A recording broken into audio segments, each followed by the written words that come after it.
You're listening to Off the Court, a show dedicated to making you the best version of yourself as an athlete and as a person. I'm Coach Jack, CEO and owner of Close the Gate Hoops.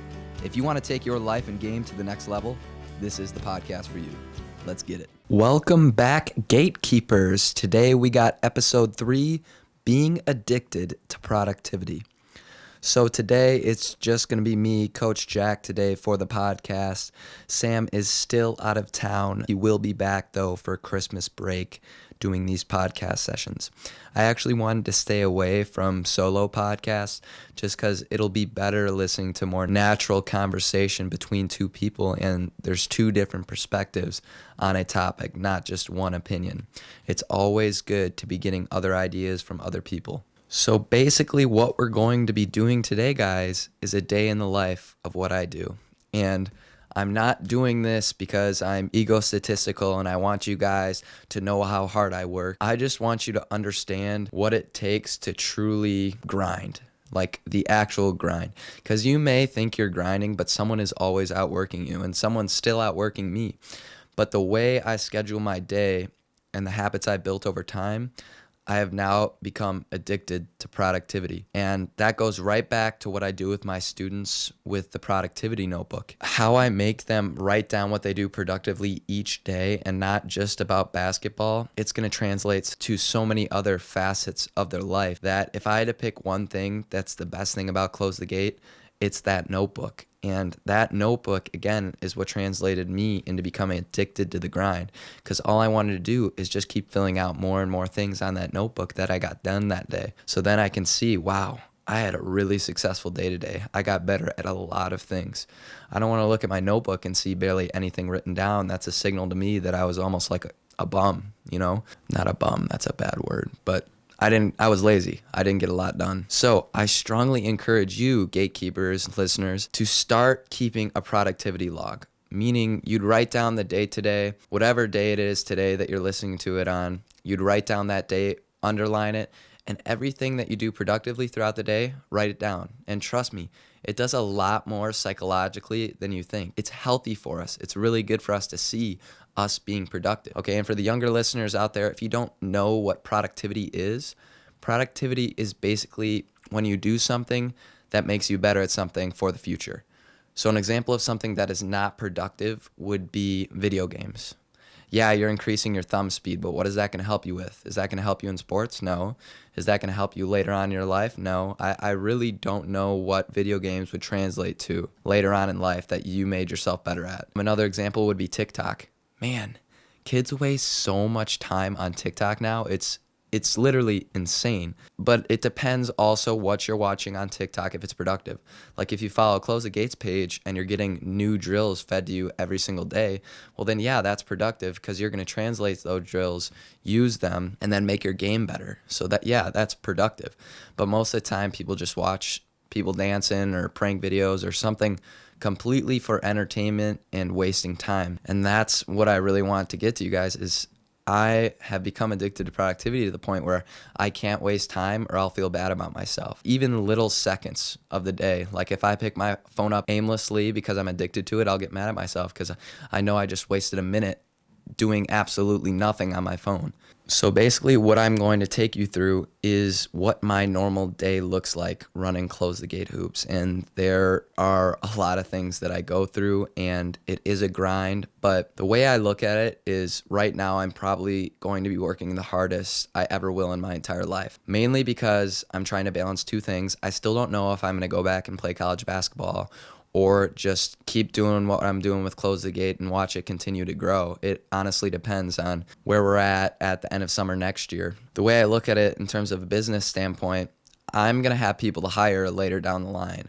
Right now, I have no one to hire, so I'm basically doing every single little aspect of running a business by myself. What I'm doing is crazy, and I know that. I know I'm overworking myself, but at the same time, I know this is probably the hardest I'm ever going to work in my life, and I might as well do it now just because I'm young, fresh, and I'm extremely passionate about what I do. I wake up excited every single morning, and it's the most refreshing feeling in the world because every single day I'm excited to do what I love to do, and that's just make an impact and influence these kids that truly soak in what I say.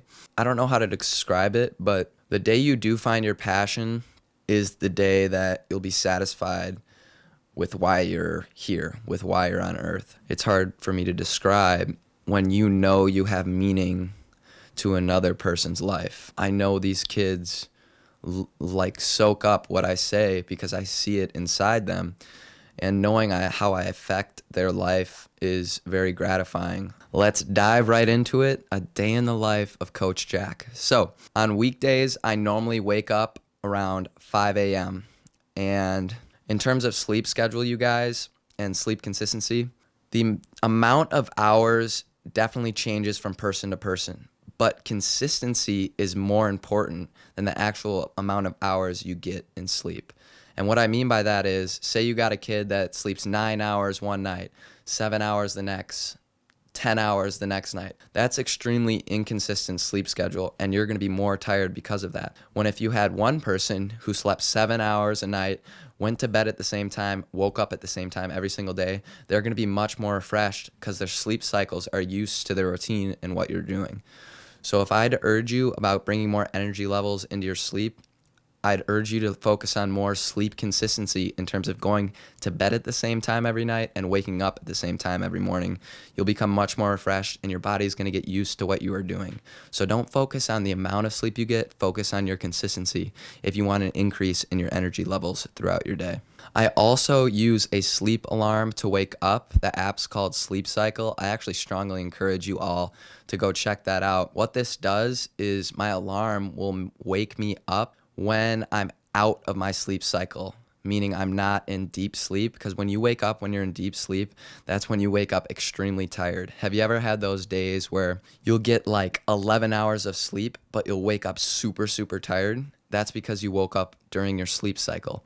And what this app does is it'll wake you up when you're out of that sleep cycle, and it knows this because it has a microphone, and it can hear you when you're moving around in your sleep and when your breath's actually louder right before you go to bed. And once you stop moving around, and it obviously comes to a state where it's a constant state of volume, it'll start to track your sleep cycle from there. And then it'll wake you up. It'll track throughout the night. Once your sleep cycle is about to be over, boom, the alarm will go off. So some days I'll get like 5 hours of sleep, but I'll wake up super refreshed because this thing woke me up during my sleep cycle. And by no means am I saying to stop getting a lot of sleep, but I just want you to put perspective into this throughout your life. 8 hours is normally the recommended time for any age in terms of if you had to pick one time, what's the best for everyone? Most people are going to say 8 hours. So the way I look at that is if you live to 100 years old, say you live to 100 years old, 8 hours a day is a third of your day, okay? So you take a third of your life, if you live to 100 years old, that means 33 years of your life you're going to be sleeping. And that's going to be what it is for the average person. But now, I went over this the other day with one of my kids. His screen time was like 8 hours. Yeah, his screen time was 8 hours. And so I go, so that means 33 years of your life you're going to be sleeping, and 33 years of your life you're going to be spending on your phone. So you only have 1/3 of your life left to do anything other than sleeping or being on your phone. So it puts into a good perspective how much time we actually spend on sleep. So in terms of me, I normally get 6 to 7 hours of sleep a night, and I try to go to bed at the same time between 10 and 11 and normally wake up at 5 a.m. on weekdays. I am not saying whatsoever get less sleep. Sleep's really good for you. I'm bad at getting enough sleep. To get the things I want to get done throughout the day, I know I have to wake up really early and I got to do late nights. And again, I'm not saying do this. I'm 19 years old and I've been waking up for 4 or 5 years now, so I know what the drill's like. Also, now that we got over how I wake up normally throughout the day, what I do immediately normally after I wake up from my sleep is I immediately go down to my desk, and right in front of me I have an open notebook, and that's my dream journal. And this dream journal right here, you guys, if I can remember my dream, I write down my dream. And I do this because during the summer, I tried practicing lucid dreaming, and that's basically like being able to control your dreams. I've failed pretty miserably at learning how to do it. It's also extremely beneficial to write down your dreams because it can tell you about what kind of rhetoric your thinking habits are, meaning positive or negative, who you're thinking about, what you're thinking about. There's a lot of things that your dreams can tell you about yourself. So that's why I love writing them down if I can remember them, because I want to read into what my internal brain is actually thinking so I can know more about myself than I think I know. Then after I go to my dream journal, I then open up a prayer book and a prayer journal, and I write down that for probably about 5 minutes. And then after that, it's probably like 5:10 a.m., 5:15 a.m. I go downstairs, grab a vitamin water out of the fridge. It's basically like natural caffeine. It's like a cup of coffee, but I'm not a huge coffee guy, so I use these vitamin waters. And then after that, I would go downstairs, okay? And downstairs is where my office is, and that's normally right away when I write down all the things I have to do. And normally I have a full page each day of a to-do list, which I think is really good. It's extremely important that you write down these to-do lists, and it's almost like you should stretch past what you think you can do on your to-do list, because then you'll actually end up getting more than you thought you could in a day. Also, I will only go downstairs right away if I don't have a workout in the morning. So normally on Tuesdays and Thursdays, I have an arm workout, and then Monday, Wednesday, Friday, I'm currently in a vertical program for basketball and learning about certain exercises that increase our vertical. So if I don't work out in the morning, then I normally go downstairs right away after I get that vitamin water. Also, if I, for some reason, didn't wake up on the right side of my sleep cycle and I am feeling extremely tired in the morning, one thing I'll do too is cold showers. And I don't know if you guys know, but cold showers, they are extremely good for our body. One, they boost our immune system and they energize our body from the cold feeling of the water. There's benefits to both warm and cold showers, but in my opinion, cold definitely outweighs the warm. So if you are trying to challenge yourself, cold showers are a lot better for you. They improve your immune system and they wake you up and energize you much more throughout your day. They also are great for the recovery in our muscles when we have that cold feeling on our legs. So an example of a to-do list I had a few weeks ago, it was clean office per podcast, learn Photoshop, film for app, and YouTube. Come up with plan through CTG drills. Get everything out of EdU and handles. EdU is like an exercise science program basically through online. It's like $30 a month. It's a steal. Edit Carson's video. Research competition, Insta, TikTok, YouTube, podcast. Write your focus list.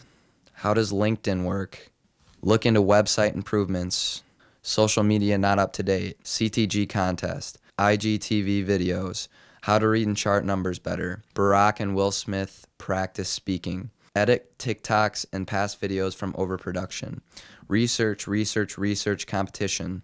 So that right there is an example of a to-do list I had in a day. And I know it's a lot, but I am always trying to challenge myself to get everything I can throughout a day, you guys. Because the way I look at it is I know my time's limited, and I'm trying to get everything I possibly can throughout this life to impact and influence as many lives as I possibly can in the way I know my dad would have wanted to. Just making people better people. And again, productivity notebooks are so important.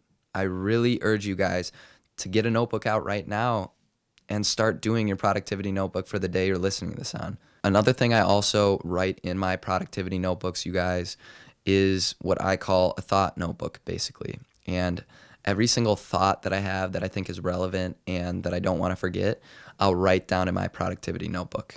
This way, if whether I'm dreaming, watching a video, listening to a podcast, I'm always going to retain and learn that information better if I write it down. And that way I can use what I've learned to then implement it into my training sessions, this podcast right here, my YouTube videos, to then make you guys better. And I probably shouldn't say this on the air, but eventually I want to release an app that's like a thought notebook. Notes is kind of like that, but it doesn't work very well, where you can voice text into your notes. I'm going to try and invent something where you can just say, hey Siri, write in my thought notebook, blah, blah, blah, blah, blah.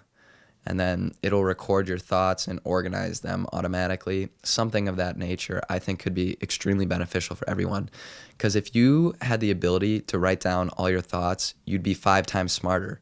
Because almost everything you think of, you'll forget. And then after I've gone through what I need to do, my thoughts in the morning and my reflection, I will then text all my Close the Gate clients what time they have workouts today and make sure that my Google Calendar is up to date.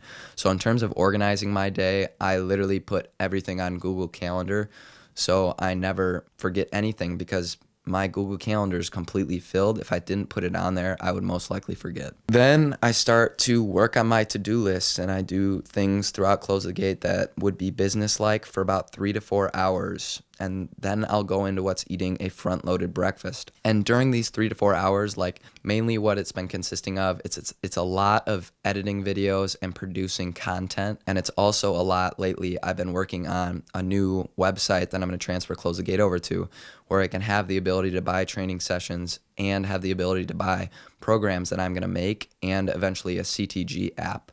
That's mainly where a lot of my attention has been lately. Just being able to build a program that's going to be out there to the public at any point. There's no expiration date. People can buy it whenever they want. And I talked about that in the last podcast, but it's called How to Fix Your Shot Mentally and Physically for Coaches and Players. But that will be released soon, and I strongly urge you, if you don't have training sessions with me right now or you're on the wait list, to check that out. That's everything I could have ever wanted when I was trying to transform my shot 5 or 6 years ago. It would have made it much, much quicker if I knew the things I put into this program to give to you guys, and I'd be probably 5 times the better player today if I would have had that earlier. So after I do this work for about 3 to 4 hours, so I started at 5:15 a.m. I'll probably go till like 9 a.m. most of the time, and then I eat what's called a front-loaded breakfast. So I'm currently on a diet right now to try and lose a little bit of fat while keeping my force production to increase my vertical. And front-loading means basically my biggest meal of the day is breakfast. And what this allows me to do then is I'm not as hungry throughout the day, so I won't be snacking as much. The reason everyone builds up this body fat is mainly because of snacking. When we have these time zone periods when we're hungry in between like our breakfast, lunches, and dinners, and mainly late night snacking, that's when it gets really bad for people building up fat. If you want to lose fat, just take out what you eat after 6 p.m. and you'll see drastic changes in your body. But normally what this front-loaded breakfast would consist of is probably protein pancakes with peanut butter on it, sugar-free syrup, and then probably peanut butter and jelly bagels. That's normally what my breakfast would consist of, and it's a lot of calories. It's the most by far throughout my day. But this way, I will stop snacking throughout the day, therefore losing some body fat percentage. Currently on this diet because I'm also doing a vertical program. It's called Vert Code. I actually highly recommend for all students to do Vert Code body weight, not only for your vertical, but also getting these certain plyometric and eccentric exercises that are really good for just being able to control your body. A lot of times kids will jump in too early getting into weightlifting, and their body isn't ready for it, and they never actually get these body exercises down in terms of stability and balance that they needed to before they lifted weights. And so this program is really good for building that, and which is really good for injury prevention in terms of your stability and the way you can control your body. But it also increases your vertical in a way. I actually got my first dunk off the dribble a couple days ago. So that's pretty exciting, being on this vertical program and continuing to lose my body fat percentage while keeping my same force production and actually increasing it, which is actually extremely difficult to do. After my front-loaded breakfast, then if I haven't worked out at 5 a.m. in the morning, then I will go do my vertical program. And then after my vertical program, I will do my 5-minute a day challenge that I've been doing lately. So I've been experimenting with compound interest, and that's basically like doing these habits for small amounts of time throughout your day and seeing how much better you can actually get at them. So the 5 minutes a day challenge is I do something for 5 minutes and do it for 2 months straight and see how much I actually improved by just doing it 5 minutes a day. And currently what I'm doing with that is for the 5 minutes a day, and it is a true thing of beauty. I've gotten extremely better at all the things that I've been doing for 5 minutes. I'm currently doing it with meditation, which I'm going to go a little bit deeper to right now. Guitar for 5 minutes, so I'll play the guitar and the ukulele. And I've actually gotten pretty good at that. A couple songs I've learned is Riptide on the ukulele, Riptide on the guitar, Wonderwall on the guitar, Circles by Post Malone on the guitar, Carry On My Wayward Son on the guitar, Island in the Sun by the Weezers I learned on the ukulele also. And then I did this earlier in the morning, but reading the Bible is definitely on my 5 minute a day list as well. and then drawing 5 minutes a day. So it's this little 20-minute segment I do. But when I do it every single day, these habits that I'm trying to build and hobbies that I'm trying to build compound over time. And I've seen drastic changes in just a month and a half from them. But try and implement, if you're trying to get anything like a new hobby or you want to get good at something, try this compound interest theory, the compound effect. If you haven't read that book, I strongly recommend. It's directly correlated to why I built these habits. It's because I read that book. But it basically shows you the beauty of doing small amounts of things each day, and over time, they grow tremendously. And I really, really recommend reading that book and doing your own 5-minute a day challenge if you're trying to gain a hobby or anything that you've ever wanted to be able to do, whether it's draw, play the guitar, being able to play the piano, sing, something of that nature to build a hobby. Try this 5-minute a day challenge. I talked a little bit about meditation being part of my 5-minute a day challenge. Meditation as a basketball player and as a person as well, I strongly urge you all to do this every single day. Meditating basically is the act of just focusing on one thing, and my one thing is normally my breath, meaning my home base. So every time I am doing the process of meditating, I will just focus on my breath. And what this does is it enhances my focus, meaning it increases my focus. I'm able to focus for longer periods of time. As a basketball player, there's this thing called the zone. And that zone's when you basically will chuck up any shot you want and it's going to go in, where everything's just feeling fluid, effortless, easy. Just everything you shoot seems like it'll go in no matter what. That's the zone where it's just like, it's too easy almost. If your sense of focus is increased and enhanced, you'll be able to stay in this zone longer, which is extremely important because the zone, we don't think.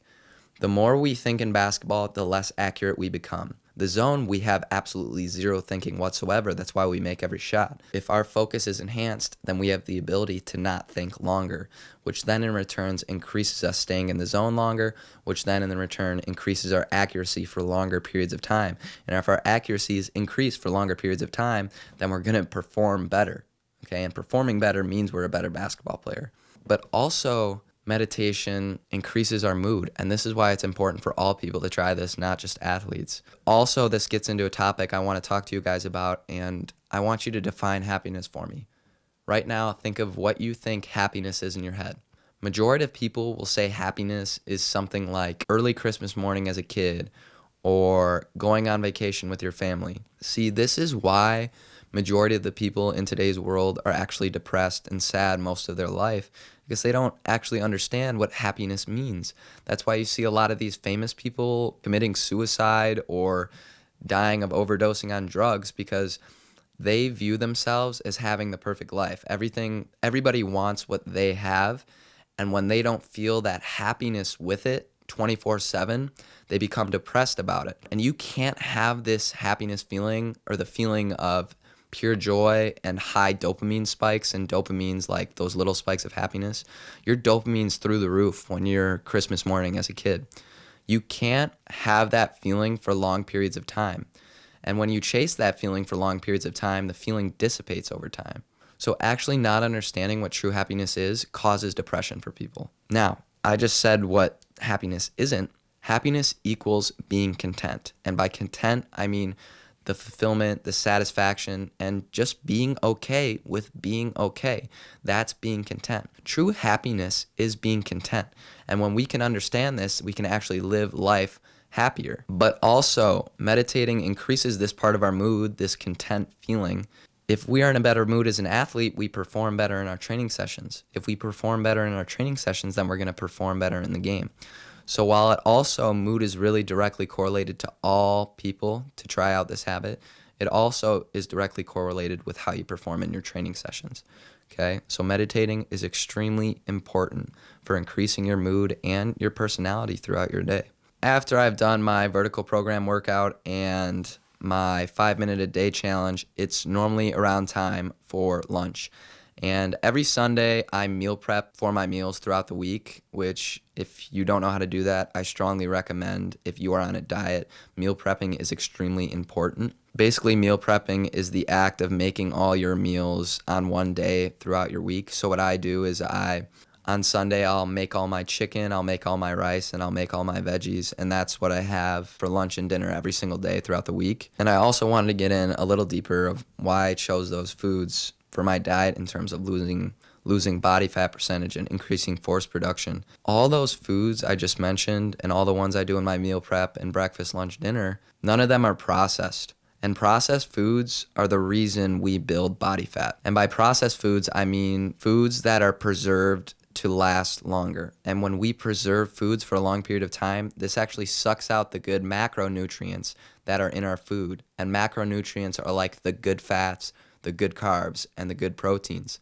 When we preserve foods for longer, that sucks those good nutrients out that we need for our body. That's why you'll hear people tell you all the time that fast food's terrible for you, because obviously fast food is extremely processed because you have to have that food last for long periods of time, say in the freezer and then in under the heating sauna it's in throughout the entire day. These foods have to be highly preserved so they still taste good and edible for their customer. So that's why people will say all the time fast food's terrible for you, because they're extremely processed. There's no good nutrients, there's no good fats, there's no good carbs, there's no good proteins. So if you're trying to lose weight or lose body fat, I strongly urge you stay away from processed foods. After I'm done eating lunch, it's probably around 12:30 p.m. I will go down to my office again and work on my to-do list for about 3 to 4 hours again before I go to MMPR or out my backyard for training sessions. Again, my work is always all over the place, but it always has something to do with moving Close the Gate in the right direction in terms of broadening to the global audience and moving Close the Gate in the right direction to impact and influence more people. A lot of times my work again will consist of Premiere Pro editing, which is for like YouTube and podcasts. Photoshop, you got to make for all the thumbnails, your Instagram photos, things of that nature. And I also, if you're running a business on social media, I strongly urge you to start practicing overproduction. So I don't always have to film content each day because I'll overproduce things on other days. This way I can edit the overproduction stuff and just post them whenever I feel free to do so. This creates a lot more freedom with what you do. That way you don't have to run out of TikTok videos or Instagram videos or YouTube videos, and then on that day you're like, all right, I got to get something done. You already have it made, you've already done it before, and you just have this feeling of relaxed because no matter what happens, you know you have overproduced content that you can use or post. I'm currently learning the ropes of online business, as I explained a little earlier, but if you are also running your own online business, I want you to know that email is king. Make a lot of opt-in pages. So opt-in pages are basically pages where you can exchange sending customers free video if they give you your email. So that's what's key, is getting that email. So when you make new programs and new promotions and new deals, you can send out to this large email list that you created from promoting a free video that people could download if they gave you their email. That's really the key, building this email list so you can get your promotions out to a wider audience that signed up for videos that they're already interested in. See, the problem with marketing is it has to be highly focused on who your customers are. And if they signed up for that free video of whatever you're posting it on, that means they're interested in what you're already selling. So that's why it increases your probability of getting a conversion rate, meaning a sale. They already signed up for this email in the first place because it's related to the video. So if you're running your own online business, know that email is king. I also have to do a lot of marketing and ad productions and learning how to make ads and spend them in an efficient way to where I don't lose money spending more in ads than in sales. So I'm also spending a lot of time on that and learning how that works currently. Then after I've done this, normally before work, I will take an ice bath. This helps my body recover faster in terms of when I train on my own. And I want you guys to think of your body like it's a phone. And this ice bath and the way I do my sleeping habits in terms of waking up at the end of my sleep cycle, I'm trying to get my body to 100% like my phone would be at 100%. If you work out when your body's at 80%, the full growth potential of that workout is dramatically decreased, because your hard at 80% is a lot worse than your hard at 100%. And that's how you get massive growth gains in your training sessions when your body is 100%. So if you also are overworking your body, I strongly encourage you to take a full rest day. So normally my full rest day in terms of my body is Sunday. I will never do any physical exercise at all on Sunday because I know my body needs to recharge over time. If I work out every single day, my body is going to diminish over time and my workouts aren't going to get as much growth potential throughout them. So I use these ice baths to basically slow down all the inflammation in all my joints, and it actually just refreshes me and wakes me up before I have to go to these training sessions. I also forgot to mention, guys, sometime throughout my day, it's always different. I always walk my dog Fletcher and listen to a podcast. I am constantly trying to soak in and learn as much information as possible. You always should be striving to learn knowledge. You're never going to know too much throughout your life. You're always going to be learning, and that self-education is key. Remember the pull-push theory I talked about in episode 1? Same concept here. I'm pulling myself to listen to these podcasts because I have a strong passion and interest for them. Someone isn't pushing me on to take these walks with my dog and learn about things. I'm doing it for myself, my own true desire to learn. That is the key for you to become a much smarter human being. And lastly, just learn to invest in yourself. And what I mean by that is anything you are striving to do, don't be afraid to spend an extreme amount of time and money into making yourself into that better person. You hear people talk all about the time about investing in stocks, companies, all things of that nature. People forget to say invest in yourself. You will see the most amount of gains if you put your time, energy, and money back into yourself and into the growth of what you can be into your best and true self. Then after I've done that, I've gotten all my things done throughout the day. I will normally have training sessions at MMPR right now, since it's currently in the winter, from 3:30 to 9:30 p.m. So I normally work in 6-hour block periods on weekdays. It can vary from 6 hours to 4 hours normally. It depends on if students cancel and things of that nature. Things can pop up. It's 3:30 to 9:30 currently for training sessions. We currently do individuals and pairs, but we do have a long waiting list right now for Close the Gate, which is obviously a really good sign, but it makes it more stressful to try and get everyone in that wants you to improve their game in life. The concept of what we do with these training sessions is we're always trying to teach kids new drills and life concepts that they can take home and process and think about, because you can't show up to these hour sessions and expect to get a lot better. It's the tools that I give you that you then use when I'm not there. That's where the true growth happens. In terms of drills, I hate repeating drills. I almost never repeat drills in my training sessions because it's already lost its growth flavor by the kid not knowing what it was. You're going to grow much more when you learn something completely brand new and when you're terrible at it. That's when you get growth fastest. And that's my goal as a trainer, is to make my kids the best player and person as they can be fastest. Because if you get to some point faster, then you're going to stair step and grow faster from there. And it just keeps exponentially building if you grow yourself faster.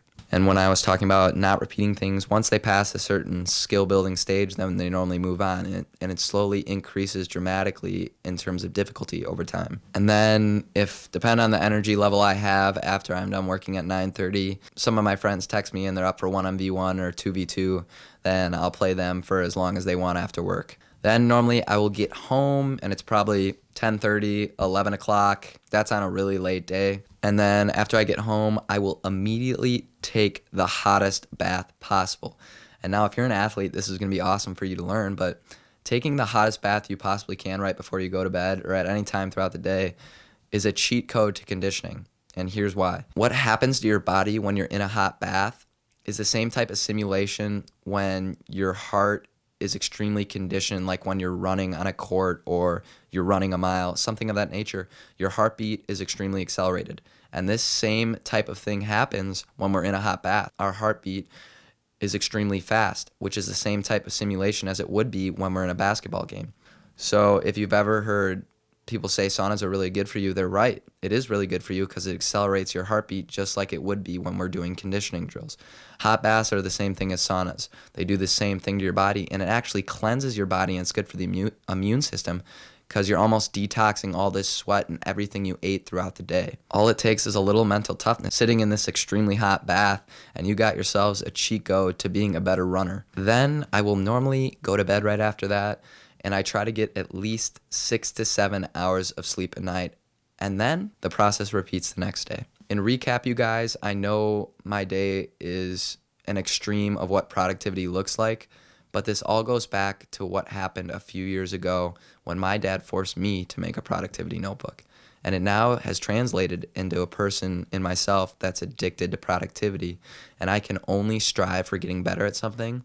Otherwise, I won't feel satisfied. And obviously, this happens when you build small habits over an extreme amount of time. But the start to building those is the productivity notebook. So I strongly urge you all who are listening, gatekeepers, to get yourself a productivity notebook. I hope you get it out right now. Start writing down what you did productively throughout the day. And this will truly transform you to being the best you that you can be, becoming the best version of yourself when you become addicted to productivity. Thank you, gatekeepers, for listening to this podcast. We love it if you let us know how you liked us. Give us a rate on Apple Podcasts, Spotify, or whatever you're listening to this on. This will allow us to reach a wider audience and impact more lives. If you have ever been a part of Close the Gate or have been following us along this journey, we would love it if you could also submit some testimonials. They can be video or text. This will help others see how much true change Close the Gate can make on a life. We love as many questions as possible for new topics, and of course, always, we want critique. Always strive for better. You are never too good at something. If you'd like to reach out with us for questions, you can follow all our social media pages at CTG Hoops, TikTok, Twitter, Instagram, subscribe to our YouTube channel, and of course, subscribe to our podcast. And all of these things, you guys, our podcast will be posted every single Sunday. There will be a new episode. YouTube, there's content posted multiple times a week. And on our social media, we post multiple times a day, every day. You can reach out to us either at jackhummel@gmail.com or text 608-201-7384. Thank you guys so much. I'm Coach Jack. We out, baby. Peace.